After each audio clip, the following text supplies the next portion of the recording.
Hey, it's Calvin, and what is today? Today is day 8 of See Me King channel, changing the world for those visually impaired, so that way we can use this YouTube channel to monetize and give away See Me King. Because my whole goal with this channel is to create content to help you live beyond your challenges, as well use this platform to give away more See Me King to those visually impaired. Because why is it so important that we give away See Me King? It is because 1 of every 3 blind individuals get hit by a car. And today's story is, when I turned 19, did I want to live or die? Because let's just say, I'll tell you a little bit of hint. I wanted to die. I did not want to live with Usher syndrome type 2. But you got to see how I overcame this challenge. You ready to come along with me on this journey? Let's do this. It's said 1 of every 3 visually impaired individuals will be hit by a car. I've been hit by a car 3 times. My name is Calvin Crosby, the inventor of the See Me Cane, the first fully lighted white cane for those visually impaired, to help them from being hit by a car. Join me to help me live and 253 million visually impaired people beyond this challenge. So hit that subscribe button and help me help those visually impaired get a See Me Cane, because by you subscribing, you're essentially donating to the See Me Cane, so that way when we monetize this video See Me Cane channel, all the proceeds will go to the See Me Cane giveaway program for those that can't afford it. So today's story is when I was 19 years old and I didn't want to live anymore. So let's get into this.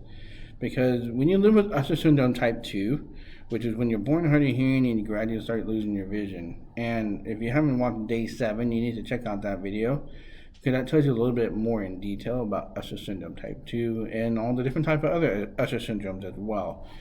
But for me, I was one of the rares that individuals with Usher syndrome type 2 that lost their vision faster than normal. And when I was 19, when I was right before Thanksgiving of 2006, when my vision really took a deep turn. And I'll never forget the day when I was going to school up in the mountains, and they had a cafeteria, and you would just walk your dishes to the dish station to get it to go through the dishwasher and all that stuff. And I was washing my dishes and taking them to that dish station, and the next thing you know, there's a chair left out that I never saw. And I hit that chair full speed. And I went down to my knees, and I realized I am officially becoming legally blind. If I can't see a chair anymore, there's some major problems. There are some major issues here. And I remember being on my knees and asking myself the question, will I embrace DeafBlindness? Or am I going to force my vision to do something that it cannot do? And I said to myself with words that I would embrace DeafBlindness. I would find joy in this. But my actions were a completely different thing. See, I wasn't really ready to deal with the consequences of not seeing. And I wasn't really ready to try to figure out my independence. And because of this, I decided, I don't want to live with DeafBlindness. I'm going to go up in the mountain and I'm going to end my life.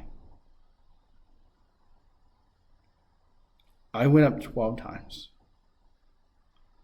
into the mountain, and on that 12th time, there was a still, soft voice. We all kind of get that voice that comes to us and says, don't do something. Well, this one came pretty loud and aggressive and said, Calvin, Calvin, Calvin.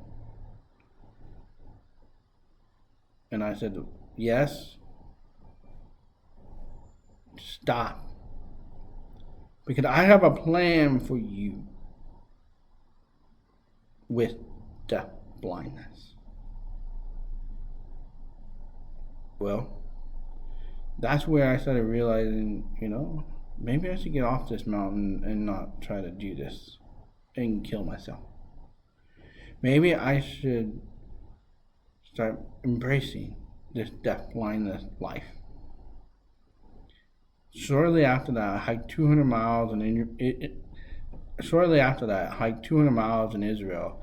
And when I went to Israel, I was able to use a white cane, navigate the situation, and really start gaining that independence with deaf blindness. I want to encourage you today. If you're struggling with a difficulty of change in your life, please, please, please don't do what I did.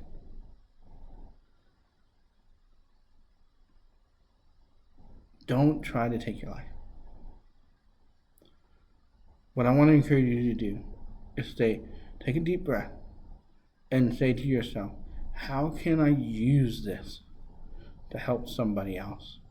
Because when you are constantly in the mindset of helping somebody else, you will be able to make a major impact. And that anger, that frustration, that suffering, that pain that you're going to feel will be almost gone. Yeah, you're still going to have them come up once in a while, but you have to be willing to know what to do with it. And my whole goal with this See Me Cane channel is to give you people that are visually impaired and their inspiration and what they are doing, as well as let you see me build this business, the See Me Cane business, and all of the cool people behind it, and allowing you to experience how these See Me Canes are manufactured, so that way when you are in a tough time, you can pull up a See Me Cane show and it'll be there to rescue you. Yeah, this is a See Me Cane to help visually impaired people to travel more independently and safely. But this channel is not only for you to help me raise funds to give away See Me Canes. This channel is to help you too. Okay, what kind of show would this be if I wasn't helping you, myself, and those visually impaired as well? So I want to encourage you, hit that subscribe button, hit that like, and put in today's comment, what is something that you want to overcome in 2024? And together, let's encourage each other to overcome these challenges. Like I always say to wrap up any of my shows, go live beyond your challenges, and I'll see you next time.